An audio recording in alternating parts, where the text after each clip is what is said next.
Taoiseach, recently I met with the wives and partners of our Defence Forces personnel, WPDF, and they've been created to give a voice to the men and women of our Defence Forces.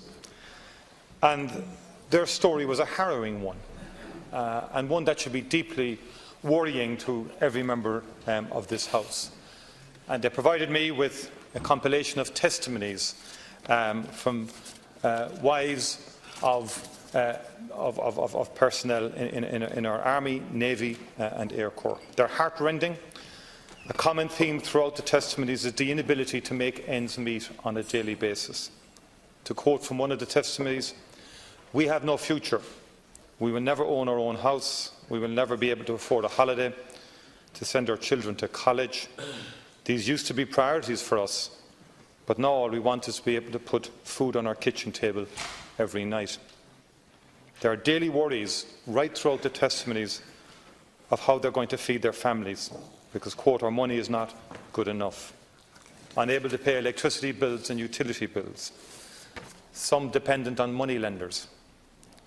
Some worrying about the winter. Quote, "I really hope something comes of this and we as a group can make some changes. It's needed. I don't know how I'm going to cope if it keeps on like this. The constant fear of it is scary." Others rely on their parents to bail them out. As I've said, all are filled with anxiety. As one person said, "The Defence Forces has put my family on the breadline and have robbed me of my health and my sanity." Many of these are military families with proud tradition of service to our Defence Forces and to the nation. And what they say, they have genuine fears, Taoiseach, about their inability to provide. Every day I hear stories of military families on the breadline with massive debts and loan sharks at the door. Now, Taoiseach, their pride is ebbing. Morale is at an all-time low. And I want to put it to you, Taoiseach, just a number of basic questions. Do you accept that morale is at an all-time low in our Defence Forces? That their families are struggling daily to make ends meet? That the state is not treating our Defence Force personnel with respect and with dignity? There are very serious recruitment and retention issues. And finally, I want to put it to you, Taoiseach, in this day and age, in this modern era, isn't it about time that PD Fora and RACA would now have negotiating rights and access to the industrial relations machinery of the state, just like An Garda Síochána have? Thank you, Deputy. Taoiseach. Thanks very much. First of all, I just want to say on my own behalf and behalf of the Government that I have immense respect for our Defence Forces, whether it's the daily work that they do around the country. I'm particularly proud of the role that they played in the commemorations last year for 2016 and will continue to do so over the past 10 years. And I think we're all proud in this House of the important role that they play overseas, whether it's peacekeeping missions in Lebanon and around the world, or the really important search and rescue role that our Navy has played in the Mediterranean in recent times. As you know, it's been the case for all public servants that they've had their pay reduced in the last couple of years, starting when your party was in office, continuing under mine, and now we're under the process of pay restoration. And pay restoration for public servants, including the Defence Forces, begun a number of years ago, subject to the ratification of the Lansdowne Road continuation agreement, which was made only a few weeks ago. Pay restoration will continue into next year as well. So salaries, wages are increasing across the Defence Forces, and will continue to do so should that deal be ratified. In addition to that, as you'll know, over recent years, we've been reducing the universal social charge, which is the other way of improving the take-home pay, not just for people who serve in our Defence Forces, but people across the economy who paid the USC. Recruitment has resumed for the Defence Forces. It resumed quite some time ago, had been stalled previously, and recruitment has resumed for the Defence Forces.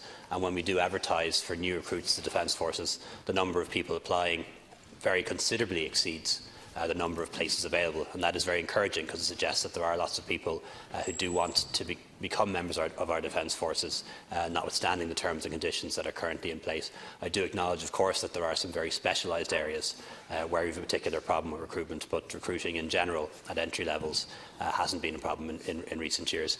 In terms of representation, I understand there's a process underway in relation to that, in giving RACO and PD4 greater access to the industrial relations machinery, but no decision on that has been made as yet. Any sense from your reply that you get it, or that you understand the depth to which the morale has plummeted in our defence forces? Or indeed, I asked you the very basic question, do you accept that there are many families struggling to make ends meet on a daily basis, and that morale is on the floor? You didn't address that particular issue. We all talk here about how proud we are, and I am. These are people who do get up very early in the morning on a constant basis on behalf of the nation, who serve with distinction overseas, as you have said. But we articulating that we're proud of that is meaningless if we don't have any sense of the hardship and the misery that many families now are going through in their daily lives. So something has to change beyond the norm, Taoiseach, in relation to this. We talk about the Mediterranean, how great it was on the Late Late Show, so on. What happened? It took 2 years to negotiate the €15 a day allowance.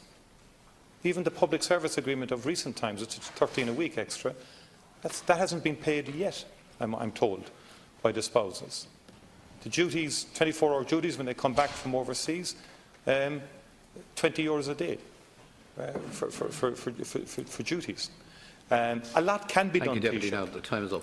But it can only happen if there's a sense of the real crisis within the forces. And I asked you the question about representation. I think that would be an important step forward if they had negotiating rights like everybody else in this modern era.